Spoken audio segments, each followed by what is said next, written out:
Regardez cette scène qui se déroule dans une église où le pasteur affirme avoir fait apparaître par miracle le passeport perdu d'une de ses fidèles. Le dit pasteur dénommé Bishop Obinim, un pasteur du Ghana, très populaire et controversé, enchaîne souvent ses faits présentés comme des miracles. Plus loin, au Zimbabwe, ce pasteur que vous voyez a été arrêté pour escroquerie sur ses fidèles.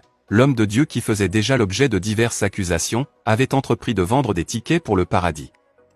Des tickets pour des places dans l'au-delà que le pasteur vendait aux pécheurs de son église contre une somme de $500. Les faux pasteurs défraient régulièrement l'actualité en Afrique. Leur prescription suivie trop religieusement par les fidèles frise l'aliénation. Et avant d'évoquer à nouveau les dérives de l'Église en général sur le continent africain et de ces hommes et femmes prétendus prêtres, pasteurs ou prophètes, rappelons que nous avons déjà vu à travers notre première vidéo sur le sujet, quelques-uns de ces faux pasteurs ou hommes de Dieu, avides de pouvoir et s'efforçant dans une course effrénée à la richesse. Du pasteur congolais résidant en Afrique du Sud, Alph Lukaou, de la béninoise autoproclamée Dieu Esprit Saint ou du pasteur ivoirien Camille Makosso, les frasques de ces faux hommes de Dieu ne se comptent plus sur le continent africain. J'ai dit que j'appartenais à une secte. Assume ce que tu es. Nous verrons également l'histoire de ce pasteur démasqué en direct à la télévision comme appartenant à une secte. Commençons avec ce monsieur, Joël Francis Tatou. Ce pasteur friand des réseaux sociaux comme tous ceux évoqués antérieurement, s'illustre à travers ses prétendues révélations lors de ses prêches.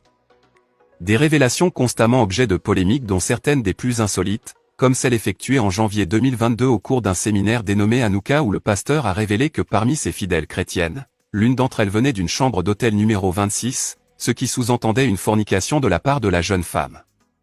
Une révélation qui a fait polémique au sein de l'opinion. Le prophète Joël, comme il aime se faire appeler, âgé de 42 ans, congolais de nationalité, a débuté ses activités religieuses au Burundi avant son retour en République démocratique du Congo. Il déclare avoir reçu en 2004 la visite d'un ange qui lui aurait communiqué les grandes lignes de son ministère ainsi que le prénom Joël qu'il devra porter. Il est connu pour ses révélations qu'il fait tous azimuts au sein de ses célébrations, sauf que ces révélations sont souvent montées de toutes pièces. Je suis en train de voir un noix, le noix de... Hein? Le noix de palme. Ndika, et ça? Noix de palme. En 2022, plusieurs fidèles allaient finalement découvrir que le prétendu homme de Dieu usait de toutes les mises en scène pour toujours attirer plus de monde dans son église. Un monsieur notamment apparaissant sur cette vidéo, dit avoir été payé à l'équivalent de $8 seulement, pour jouer un rôle devant les membres de l'église. Il s'est ensuite plaint qu'il n'avait pas été dit que la vidéo allait être publiée sur les réseaux sociaux. L'homme disait vouloir rétablir la vérité car après la diffusion de la vidéo, tout le monde y compris sa propre famille, a commencé à le fuir disant qu'il est sorcier.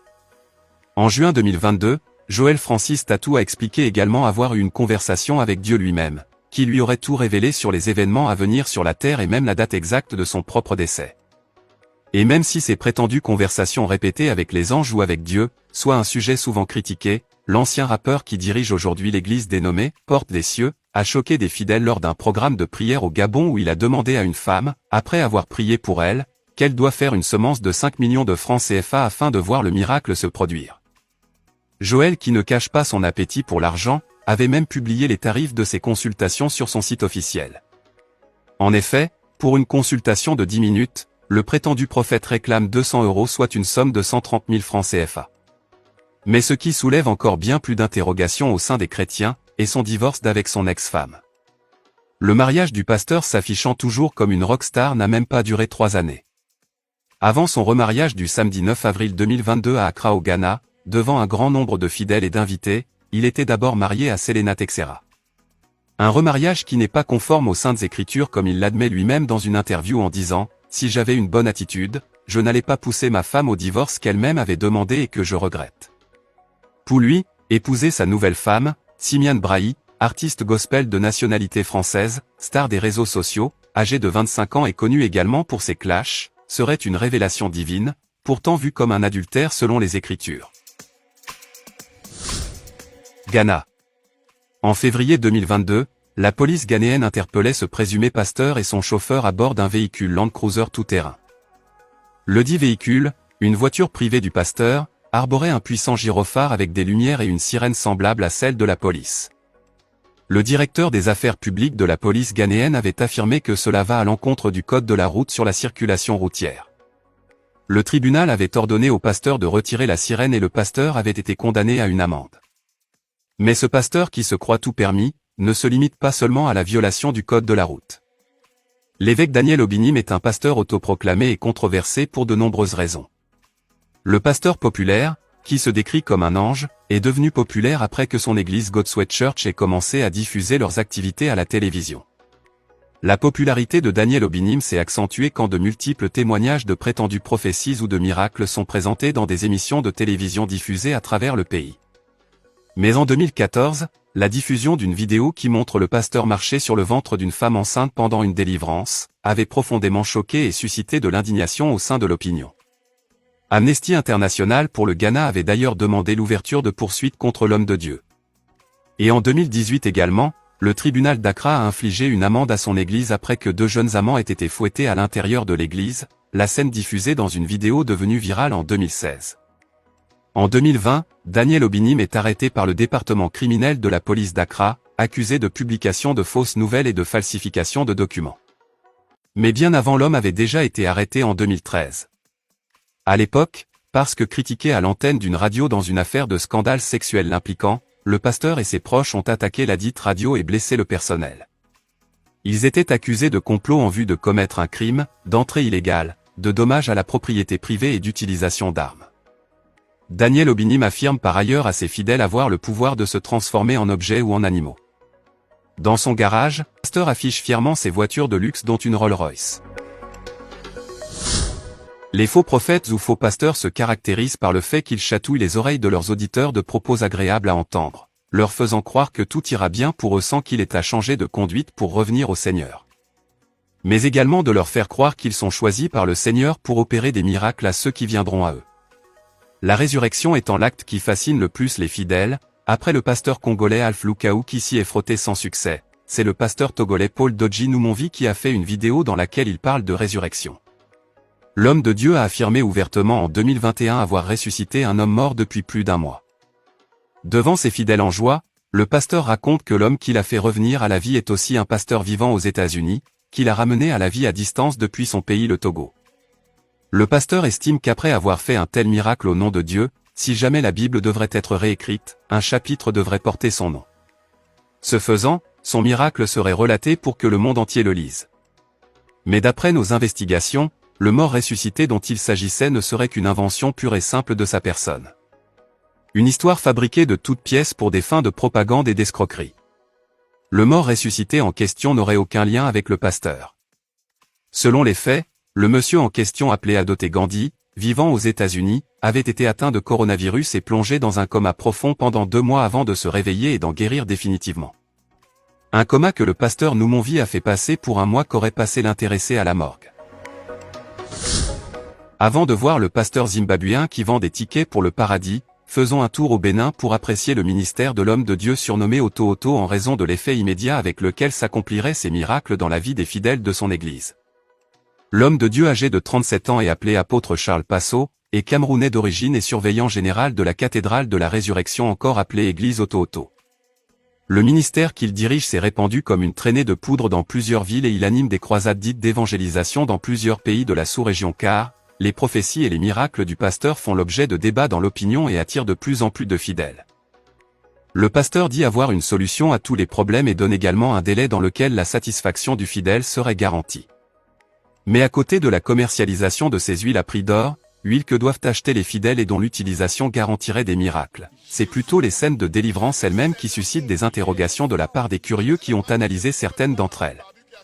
Le miracle présenté dans cette vidéo veut faire croire que le pied d'une élève en proie à une plaie incurable serait subitement et entièrement guéri sans laisser ne serait-ce qu'une cicatrice sur la jeune fille.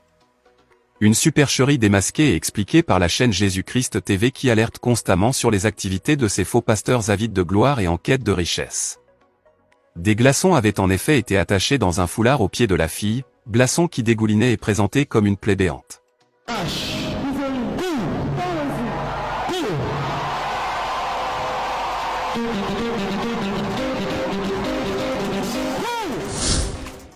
Lumière du Monde Télévision LMTV, est une chaîne chrétienne diffusant du contenu à l'endroit des chrétiens du monde entier mais également pour des citoyens de tout genre et de toute confession religieuse. La chaîne de télévision reçoit dans l'une de ses émissions des frères et sœurs en Christ confrontés à des difficultés diverses et aide ces derniers à progresser dans la foi et à trouver des solutions à leurs problèmes à travers des conseils ou des recommandations des hommes de Dieu présents sur le plateau. Dans l'une de leurs émissions dénommée Point d'accord diffusée en août 2022, une fidèle a fait venir son mari et son pasteur sur le même plateau en espérant consolider son couple et faire entendre selon elle la parole de Dieu à son mari qui, de son côté n'avait jamais vu de bon œil le ministère du prétendu pasteur dont sa femme fréquente l'église. Le mari de la femme qui n'a visiblement pas du tout apprécié que sa vie privée fasse l'objet d'une émission, n'a pas tardé à révéler que le prétendu pasteur et lui se connaissaient, car fréquentant tous les deux la même secte. Une grave accusation que le prétendu pasteur avait du mal à démentir. Il a longuement erré dans ses propos avant de fuir le plateau de télévision avec des menaces à l'endroit de l'animateur. Depuis quand? Vous le connaissez? Qui les monte? Je suis un homme de Dieu. Il vient de le rappeler. Oui, et moi je suis le pape. Non mais, Patrick. Paul et moi on se connaît, ça fait des années.